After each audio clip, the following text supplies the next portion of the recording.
cultura urbana, cultura rural, ou outras formas de nomear a cultura, elas advêm de milhares de anos de constituição destas visões. É por isso que, muitas vezes, é muito difícil um gestor público convencer as pessoas de uma cidade a fazer determinada coisa. Não estou levando em consideração se esse gestor está equivocado, né, na sua escolha. Estou falando só do convencimento deste conceito, né, desta política pública, que a gente chama hoje, que ele deseja implementar.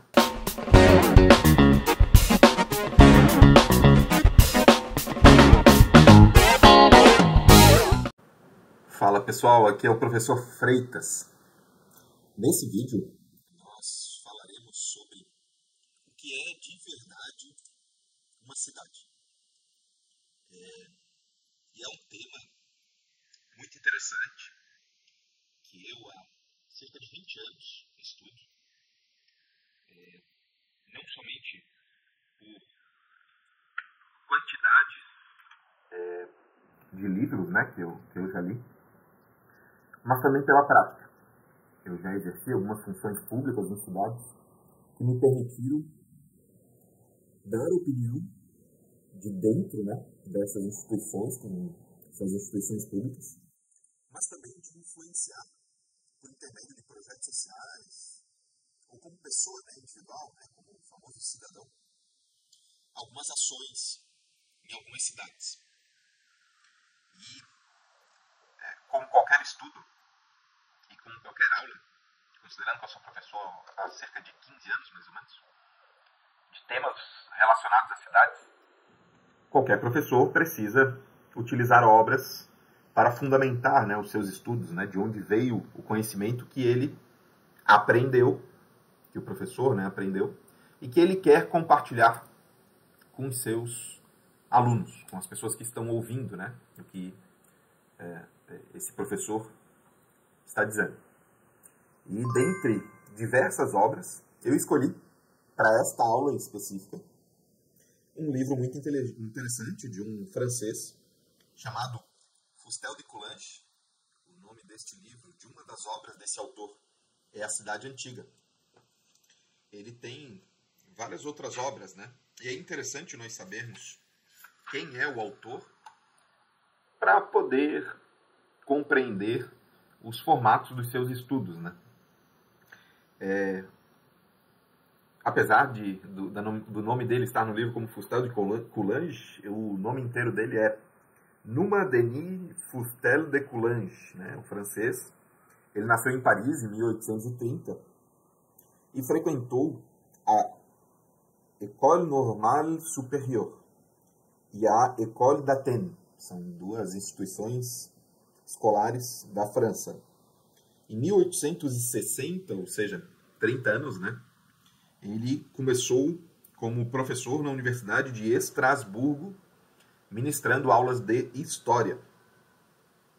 E aí, após esses anos de magistério, ele publicou essa obra, A Cidade Antiga.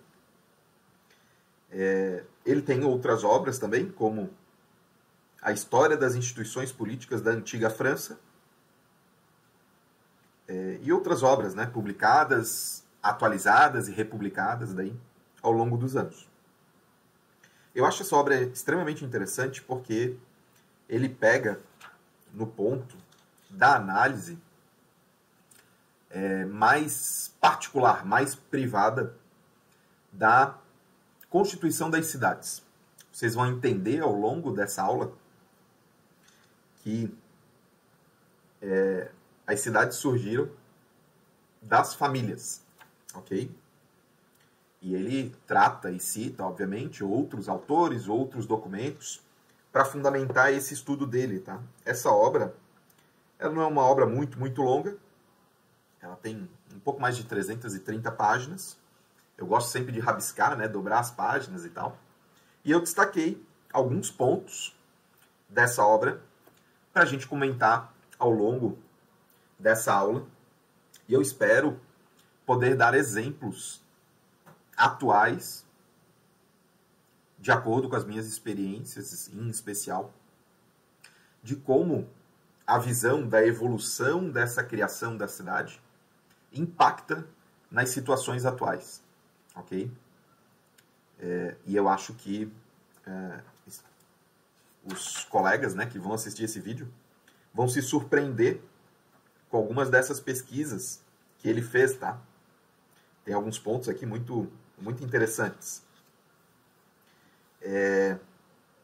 Ele focou em algumas cidades que, no período dele, lá em 1860 para frente, estavam muito em voga, né, no seu estudo, né? Grécia e Roma, especialmente, mas ele não se limitou a essas cidades.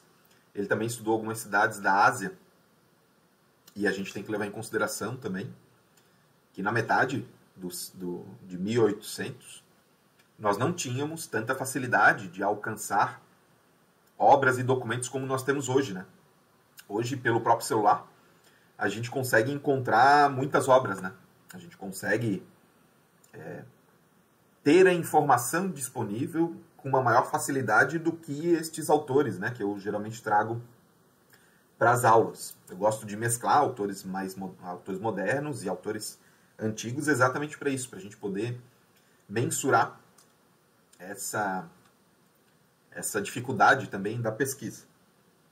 Mas, nessa época, ele estudava coisas que atualmente não são normais de serem estudadas, como os documentos dos mitos gregos que fazem parte da história de constituição das suas cidades. O mito de fundação de Roma, por exemplo, que a gente também vai comentar. Por que a gente... por que eu quis, né, trazer isso nessa aula? Porque no Brasil, focando no nosso país, no meu país, né, se essa aula de repente ela for traduzida para outro idioma, né, no Brasil há uma influência muito grande no direito, nas relações sociais, porque elas advêm de algumas regras sociais,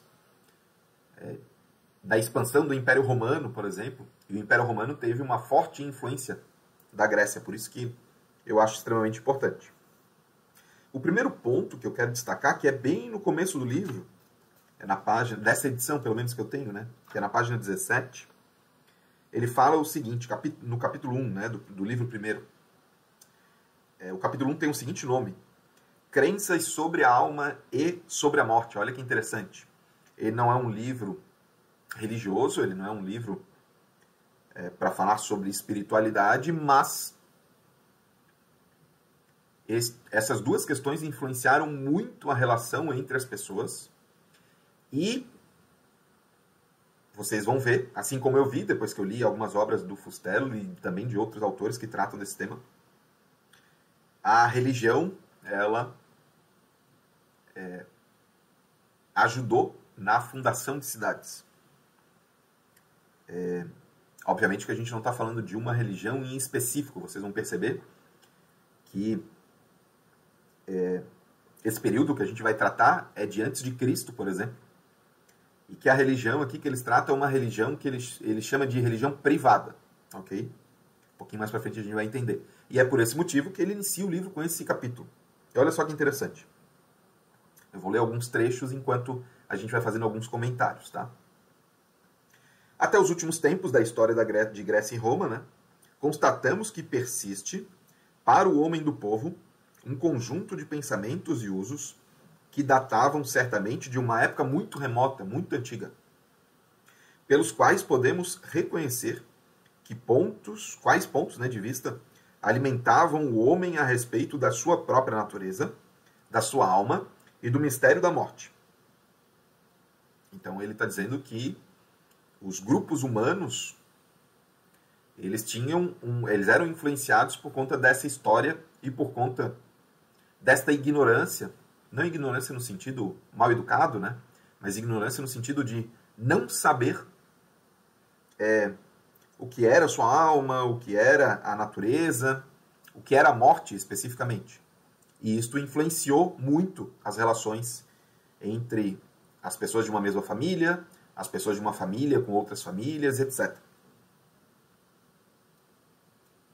E aí um ponto no finalzinho dessa página 17 é muito importante, e ele vai permear todo o livro do Fustello de Coulanges, aqui, a Cidade Antiga. Olha só. Em conformidade com as mais velhas crenças dos itálicos e dos gregos, não era num mundo diferente do mundo que nós vivemos, né, o mundo físico aqui que a gente vive, que a alma ia viver sua segunda existência. Permanecia bem próxima dos homens e prosseguia vivendo sobre a terra. Para esses homens antigos, que os romanos chamaram depois de um tempo de pagãos, a alma da pessoa, após a sua morte, ela continuava junto com os vivos, né, os ainda vivos, né, que não tinham morrido. E ele comenta logo a seguir que os ritos fúnebres eram formas dessa passagem de um estado físico palpável, visível, para um mundo invisível, mas que ainda permanecia influenciando quem ainda não tinha morrido. Isso vai ser fantástico quando vocês perceberem que esta visão dos seres humanos mais antigos, né, de milhares de anos, influenciou a construção de cidades. Vocês vão ver que é fantástico, né, entender isso. Os ritos fúnebres mostram claramente que quando se sepultava um corpo, ou seja, ele era enterrado, acreditava-se, ao mesmo tempo, estar colocando ali no túmulo algo vivo. Eles não entendiam como a pessoa desaparecendo para sempre. Eles entendiam que era simplesmente uma passagem para uma vivência diferente. Escrevia-se sobre o túmulo que o homem ali repousava, né? Determinada pessoa repousava ali, que é uma expressão que sobreviveu a essas crenças e que até hoje nós colocamos no túmulo, né? Aqui repousa determinado ente querido, né? Porque ele não saía dessa vida, né? Ele continuava aqui conosco. Dessa crença primitiva originou-se a necessidade da sepultura, do local onde os entes queridos eram enterrados. E é a partir deste local, que eles consideravam um local sagrado, que permanecia próximo ou ao lado da residência das famílias, que se desenvolveu todo o relacionamento que permeia toda essa obra e várias outras obras que tratam desse tema. Olha que interessante aqui uma outra passagem, já na página 20. Nas cidades antigas, a lei punia os grandes culpados com um castigo considerado terrível, a privação da sepultura. Quem cometesse um crime muito, muito severo nessa época, não teria direito a ir para a sepultura da sua família, dos seus entes queridos. Punia-se assim, segundo a crença dessas pessoas, a própria alma. E se infligia ao grande culpado um suplício quase eterno. Aqui o Fustel de Coulanges lembra que a situação da visão espiritual dos antigos, né, era tão forte que entrava nas relações físicas deste mundo, né, como uma pena, né? As normas determinavam uma pena pós-mortem, né? Você não seria enterrado na sepultura dos seus entes queridos, e isso tinha um impacto gigantesco nas relações futuras. Perdão. Obviamente que quando a gente começa uma aula falando disso, parece que é uma aula macabra e tem um sentido nebuloso, mas na verdade esta realidade ainda é vista hoje, né? Em muitos países, este tipo de atitude, de ação nos grupos, nas tribos, etc., ainda ocorre, ok? Página 23. Segundo o autor, estabeleceu-se assim, no desenvolvimento desta visão sobre o que era a morte, uma religião da morte cujos dogmas, os motivos da sua existência sumiram, mas estes ritos continuam até hoje. Por que isso é importante? Ao longo de milhares de anos desta situação ocorrendo, desta crença de que a pessoa morria fisicamente, mas a sua alma, o seu espírito permanecia neste mundo, que muitos grupos, como os gregos, subentendiam que a pessoa ao morrer e ser enterrada junto com os seus, né, a sua família, na sepultura da família, se tornava um deus subterrâneo. Ou seja, um deus numa acepção um pouco diferente ao longo das épocas, mas que ele possuía poderes de proteção, inclusive, da família, motivando, por exemplo, o que nós vemos atualmente em algumas cidades do mundo, como algumas cidades do México, por exemplo, procissões para levarem comidas aos cemitérios para alimentar os mortos, né? Esta situação advém de milhares de anos. Ela não é exclusiva de uma determinada região. Ela vem dessa mesma origem, da percepção de que os entes queridos permanecem conosco neste plano. E eu vou avançar um pouco, né, porque a gente não tem tempo de falar de todas as páginas dessa obra, então eu vou pulando alguns trechos. É por conta dessa visão de que o familiar ele não deixa este mundo, que as próprias famílias, ao fazer estes procedimentos, esses ritos, criou o que ficou conhecida como religião doméstica, no sentido de algo privado da família. A família adorava como deuses os seus próprios familiares que haviam falecido. Olha só o que o autor fala na página 33. Há um grande número, há muito tempo, né?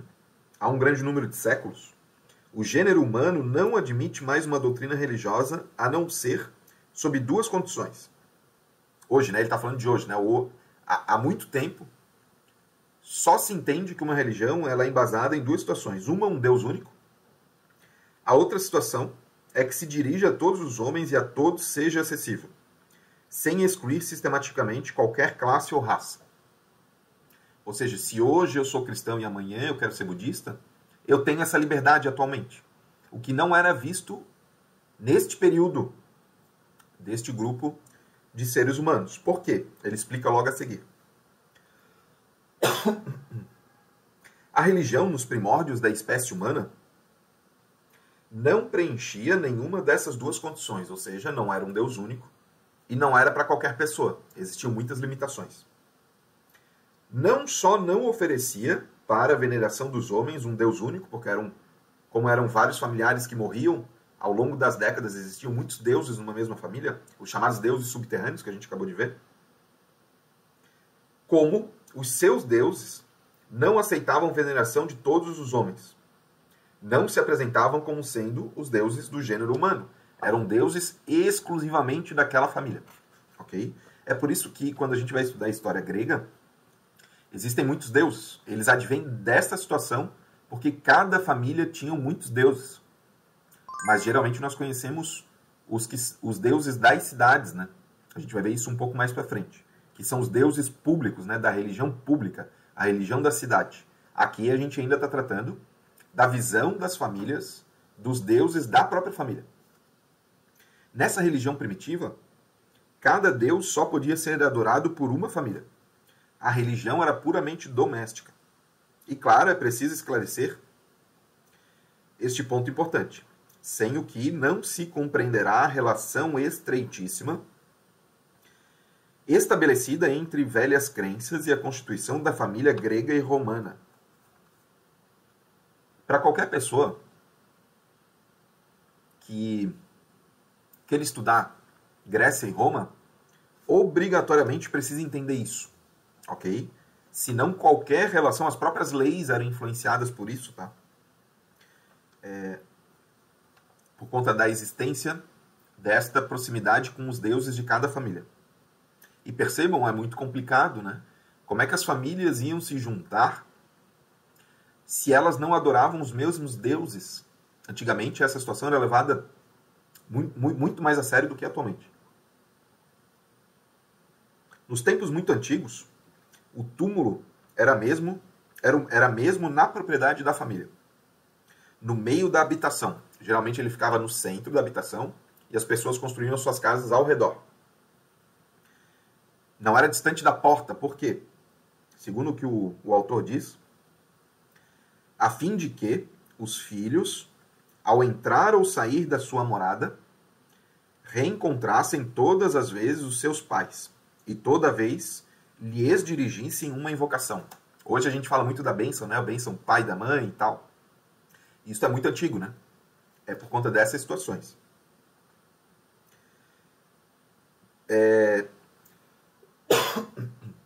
Desculpa, eu tô com um pouquinho de alergia nesse período que a gente tá gravando a aula, então de vez em quando eu vou dar uma tossidinha.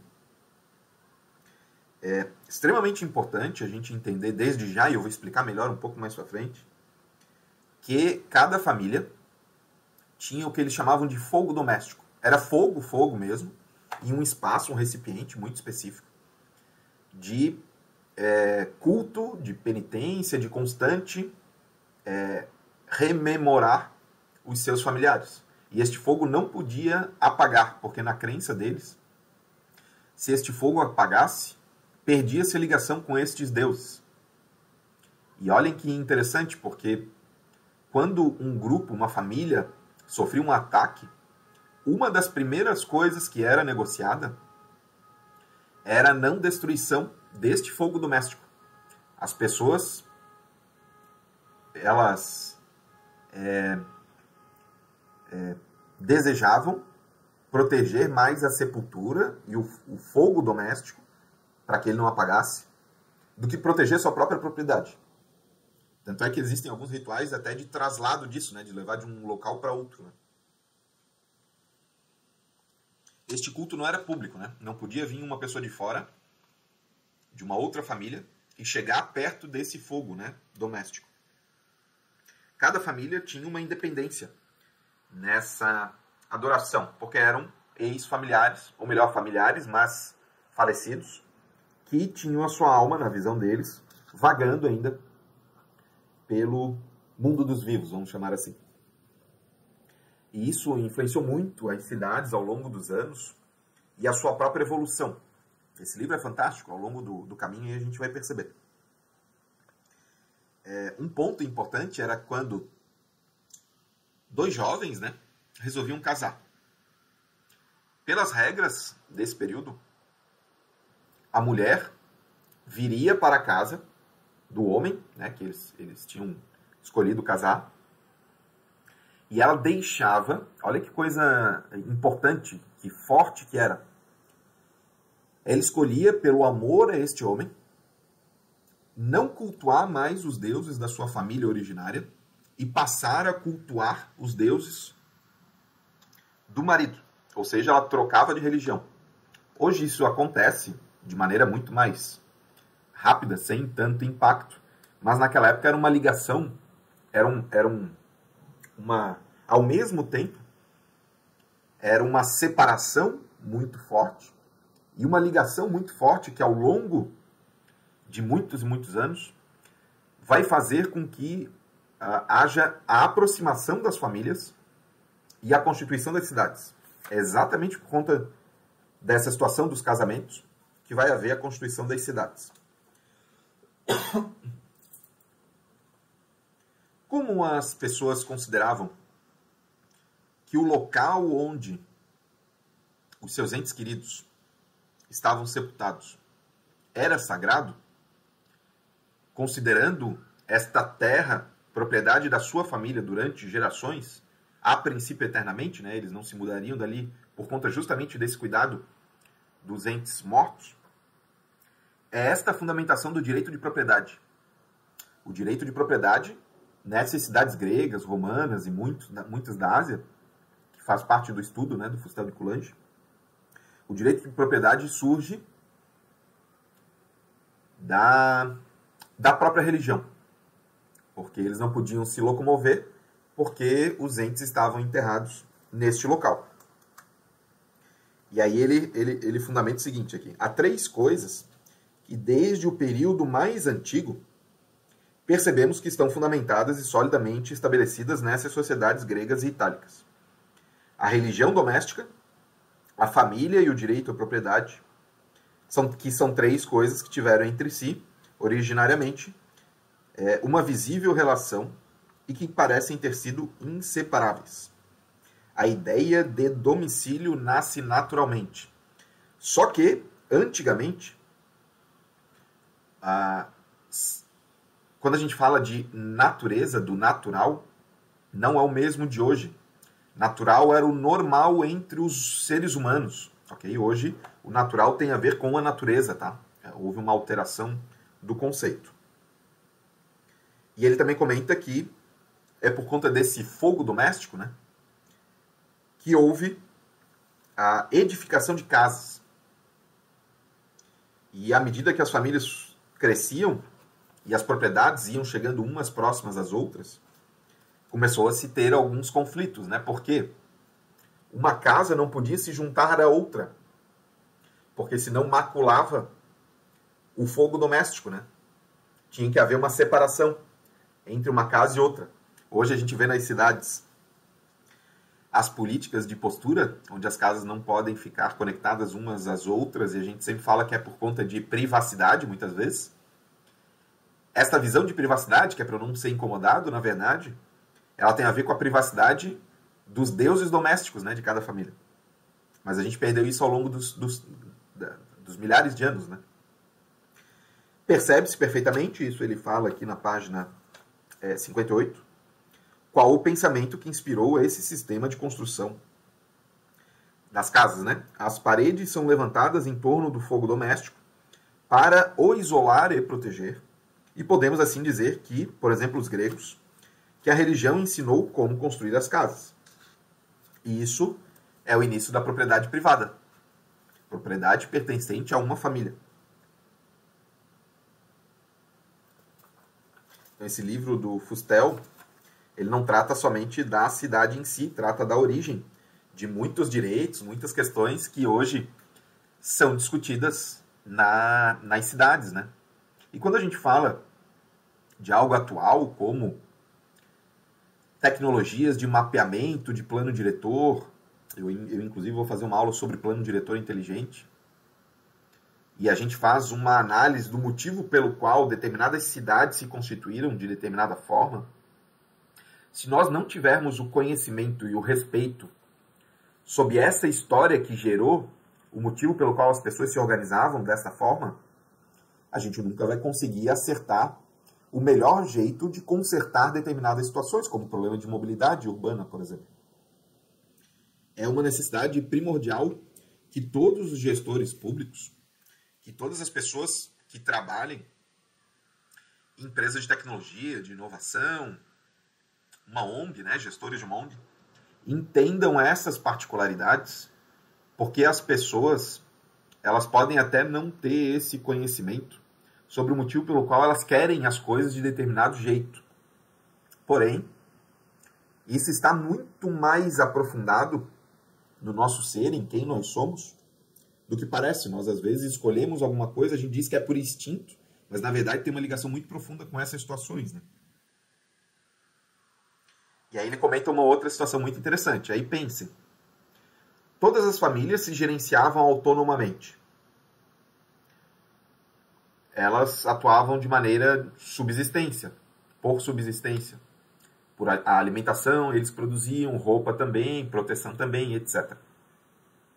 Obviamente que quando há uma conversa entre famílias, cada família tem as suas leis próprias, apesar de existir um certo comportamento coletivo não igual, mas comum em muitos pontos.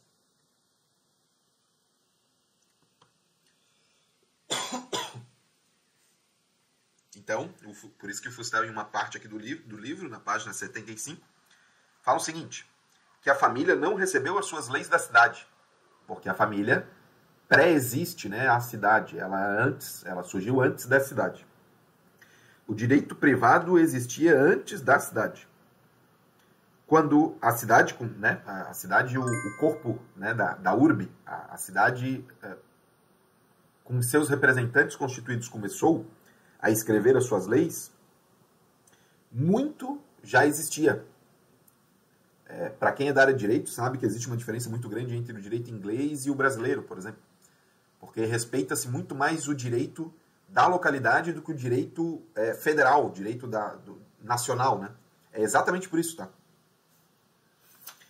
O antigo direito não é uma obra de um legislador, é, ao contrário, imposto ao legislador pelas famílias, né? Isso ele fala do direito antigo, né? Não no Estado moderno. Foi no seio da família que o direito nasceu. Ele nasceu espontaneamente, sendo totalmente formado dos antigos princípios que a constituíram, né? Que constituíram a família. Proveio de crenças religiosas universalmente admitidas na era primitiva, desses povos que exerciam o domínio sobre as inteligências e as vontades. Isso advém do que, um pouco mais para frente, o autor fala, na página 82, da antiga moral da família. Obviamente que o conceito antigo, há milhares de anos, de moral não é o mesmo de hoje, né? Existem muitas diferenças, aliás. Mas, levando em consideração esta sociedade, ele diz o seguinte: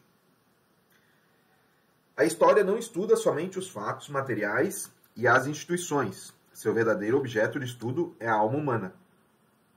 A religião dessas primeiras idades, ou seja, desses primeiros agrupamentos humanos, era exclusivamente doméstica e assim também o era a moral, ou seja, a moral doméstica. Cada família tinha uma moral diferente.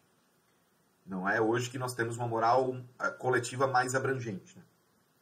Nessa religião do fogo doméstico, o homem jamais presta culto, né, à divindade em favor de outros homens.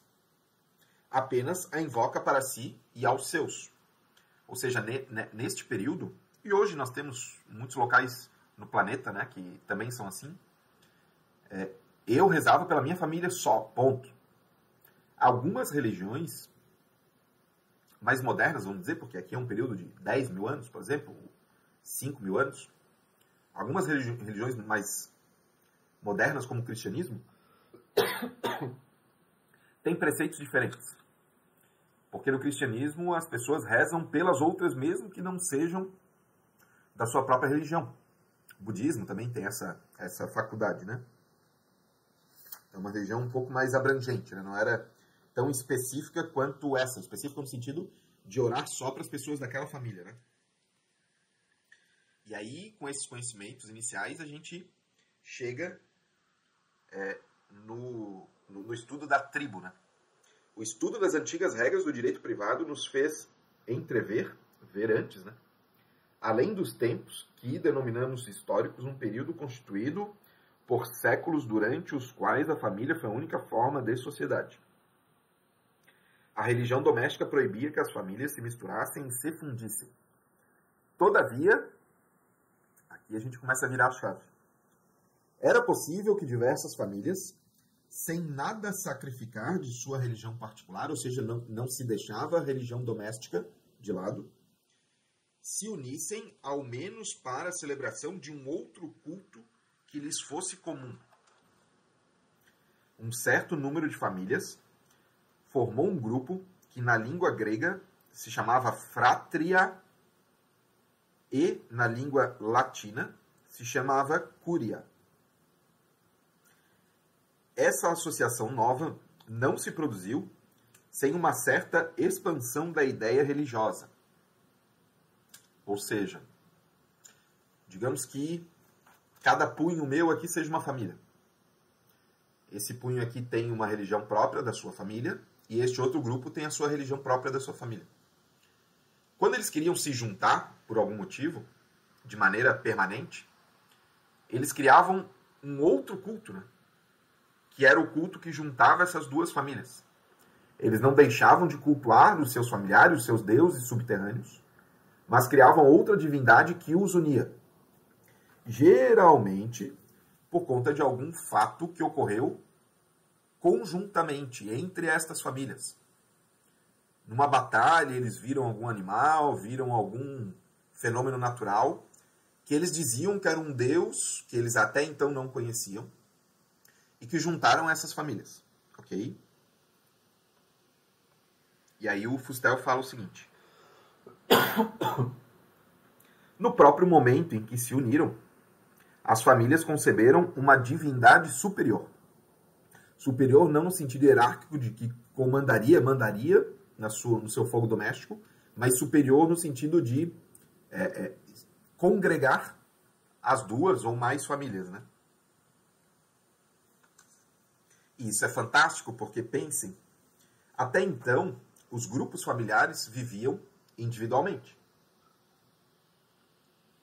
Agora, por conta dessa ampliação, dessa visão religiosa, eles arranjaram um jeito de se juntar. E, obviamente, para formar uma cidade, tu precisa de mais pessoas, né?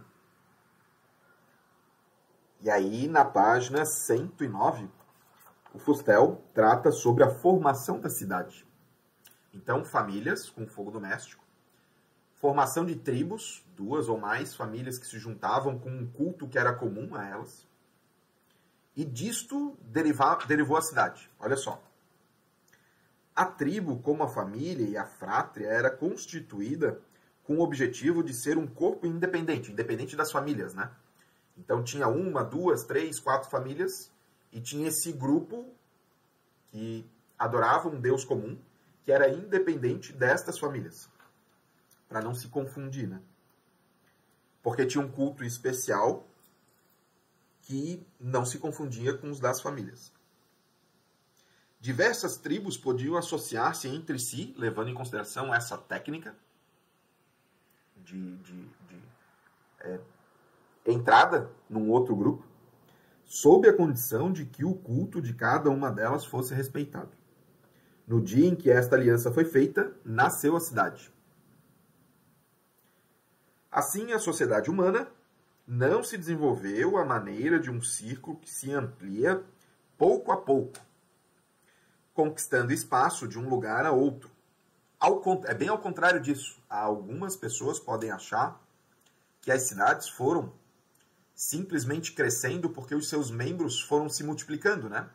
Com o nascimento de novos bebês, conhecendo uns aos outros e tal, mas não. Foram famílias que foram se juntando ao longo do tempo.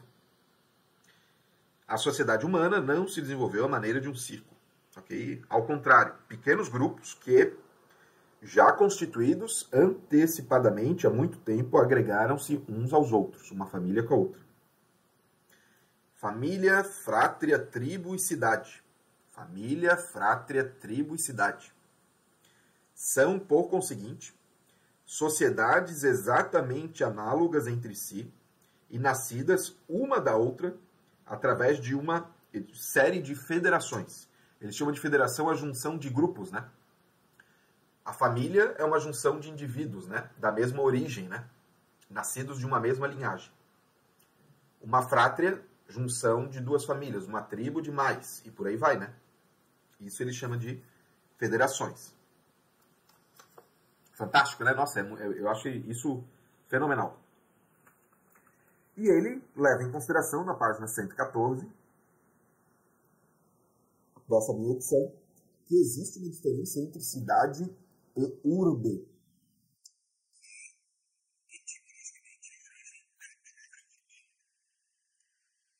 A cidade era a associação religiosa e política das famílias e das tribos. Quando eles decidiram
mas levando em consideração a história, é o local de associação destas famílias que estavam no campo, né? Hoje nas periferias, né? da cidade, né? Ao redor. E onde aconteciam os comércios, mais para frente, na área urbana. Por isso que os comércios eram abertos na área urbana, porque as famílias que produziam os seus produtos, criavam seus bichos, desenvolviam alguma máquina ou alguma roupa, levavam para esse centro da urbe, onde todos se encontravam, para vender. Isso é fenomenal. Fenomenal. Deixa eu só encontrar alguns outros pontos aqui do livro que eu ainda destaquei. Vocês vão perceber, então, que hoje o que a gente chama de cultura, né? Cultura urbana, cultura rural, ou outras formas de nomear a cultura, elas advêm de milhares de anos de constituição destas visões. É por isso que, muitas vezes, é muito difícil um gestor público convencer as pessoas de uma cidade a fazer determinada coisa. Não estou levando em consideração se esse gestor está equivocado, né, na sua escolha. Estou falando só do convencimento deste conceito, né, desta política pública, que a gente chama hoje, que ele deseja implementar. É por isso que uma empresa, ao desenvolver um software ou um produto para melhorar algo em uma cidade, muitas vezes ele tem dificuldade de colocar isso no mercado, porque não se levou em consideração estes conhecimentos sobre o que é a constituição real da cidade, né?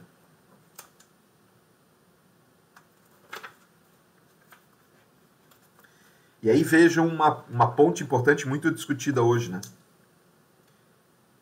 Quando houve a constituição desta urbe, que era por vários motivos, né? Plantação, proteção, tomada de decisão sobre expansão, criação de leis conjuntas e tal, foi por conta disso que não se permitia que os estrangeiros apresentassem oferendas ao Deus da cidade. Ou seja, os estrangeiros eram mantidos à distância. Ao longo do tempo houve algumas permissões de estrangeiros frequentar as cidades, mas nunca cultuar os deuses da cidade. Algumas cidades, ao longo do tempo, permitiam que alguns estrangeiros fossem considerados cidadãos, mas como não eram cidadãos originários daquela cidade, existiam formas diferentes de aceitação. Hoje nós temos, por exemplo, políticas públicas que levam em consideração pessoas nascidas em determinada região, por exemplo. Não é incomum que, se uma cidade que tem uma universidade municipal ou um estado que tem uma universidade estadual deem bolsas de estudo para pessoas nascidas na sua cidade ou nascidas no território do seu estado. Isto é a atual não aceitação do estrangeiro, né? Porque para privilegiar as pessoas nascidas naquele local, mesmo que a pessoa tenha nascido em outro estado ou em outra cidade e viva nesta cidade ou viva neste estado há 30, 40, 50 anos. É interessante porque vem desta origem. E para os gestores públicos que se utilizam de ferramentas tecnológicas para fazer busca de informações sobre o diagnóstico da sua cidade, por exemplo, esta migração de pessoas impacta severamente na constituição da política pública escolhida e no futuro desta política, se ela vai atender ou não aos resultados esperados. Vamos ver se a gente tem mais... Tem muita coisa interessante aqui, né? Mas como nós temos um limite da aula aqui de até 60 minutos, aí não posso me demorar tanto em alguns aspectos. Também é por causa disso que surgiu o conceito de patriotismo. A palavra pátria, entre os antigos, significava a terra dos pais, terra pátria. É o local onde os seus familiares, os chamados deuses subterrâneos, lembra que a gente falou bem no começo da aula sobre isso? Estão enterrados. A pátria de cada homem era a porção de solo que a sua religião doméstica ou nacional, né? Os deuses nacionais, eles consideravam nação uma cidade, tá?